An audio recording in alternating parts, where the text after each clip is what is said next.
সাংবাদিক ফোরাম আয়োজিত আজকের এই সমাবেশে সংগ্রামী সভাপতি, সাংবাদিকদের নেতা, সাবেক নিউজেশনের সাবেক সম্পাদক, আন্তর্জাতিক ফায়ার বাংলাদেশের সমন্বয় সভাপতি উপস্থিত আজকে এই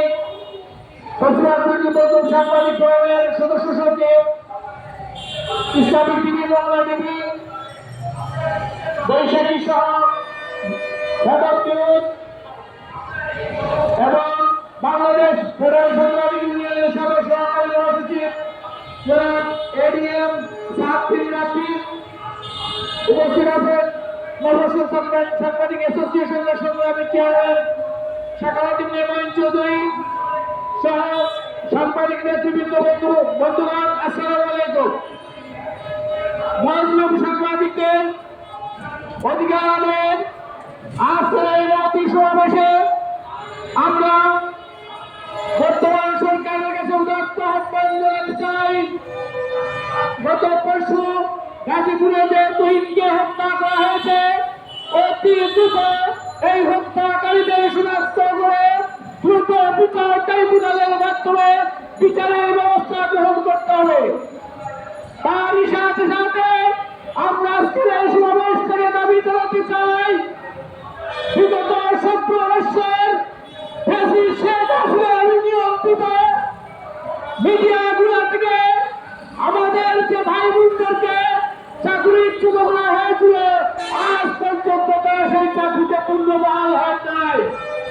অতি দ্রুত আমরা দাবি জানাই আমাদের সেই মুসলিম ভাই বোনদেরকে চাকরিতে পূর্ণবহাল করতে হবে। হাসিনার দালাল মিডিয়া গুলোতে দেশ ও জনগণের কল্যাণে সাংবাদিকদের নিয়োগ দিতে হবে। সংগ্রামী বন্ধুগণ, আজকের সংগঠনের সদস্য সচিব দাবি উপস্থাপন করবেন, সভাপতি সাহেব আহ্বায়ক দাবি উপস্থাপন করবেন। আমরা সংগঠনের পক্ষ থেকে পুরাদের দাবিকে সমর্থন জানাচ্ছি। তারই সাথে সাথে আমরা সারা দেশে টিভি চ্যানেল এবং পত্রিকাগুলোতে দেখতে পাচ্ছি এখনো দূষণরা বসে আছে।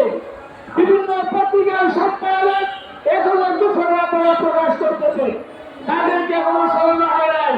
আজকে এই মজলুম সমাবেশ থেকে আমরা পরিষ্কার ভাষায় সরকারকে বলে দিতে চাই, অতি দ্রুত এই দূষণ সম্পাদকদেরকে বহিষ্কার করতে হবে, অন্যথায় পত্রিকাগুলো বন্ধ করে দিতে হবে।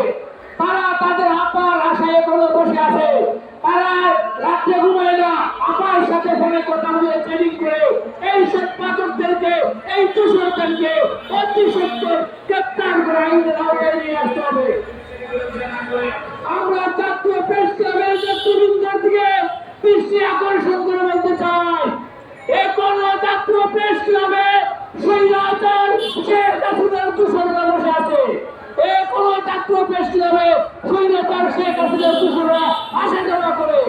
অতি দ্রুত তাদের আসা যাওয়া বন্ধ করতে হবে, তাদের মিটিং বন্ধ করতে হবে, তাদের সাথে কোনো ধরনের যোগাযোগ করা যাবে না, দূষণের সাথে কোনো আপোষ চলবে না। যদি আপনারা দূষণের সাথে আপোষ করতে চান তাহলে আপনারা দূষণ হয়ে যাবে, আপনাদের বিরুদ্ধে আমরা কথা বলতে বাধ্য হব। অতি দ্রুত শেখ হাসিনার দূষণ সাংবাদিকদের সদস্যপদ বাতিল করতে হবে এবং বিগত স্বৈরাচার বিরোধী আন্দোলনে সেই সাংবাদিক বন্ধুরা রাজপথে আপনাদের সাথে ছিল, আন্দোলন সংগ্রামে ছিল, তাদের সদস্যপদ অতি দ্রুত দেওয়ার আহ্বান জানাচ্ছি। সংগ্রামী বন্ধুগণ, সাংবাদিকদের অধিকার নিয়ে আমরা দীর্ঘ 17 বছর আন্দোলন সংগ্রামে ছিলাম। আমরা পরিষ্কার ভাষায় এই সরকারের চেতনাতে চাই, যদি আপনারা সরকার সহযোগী হয়ে না থাকে তাহলে অতি দ্রুত এই বিষয় সম্পাদকদেরকে পরিষ্কার করতে হবে, অথবা তাদের পত্রিকার ডিক্লারেশন বাতিল করতে হবে এবং যে সকল চ্যানেলে এখন দূষণরা বসে আছে সেই চ্যানেলগুলোতে আমাদের মজলুম সাংবাদিকদেরকে বসাতে হবে। বিভিন্ন টিভি চ্যানেলে দেখা যাচ্ছে এখনো দূষণরা বসে আছে,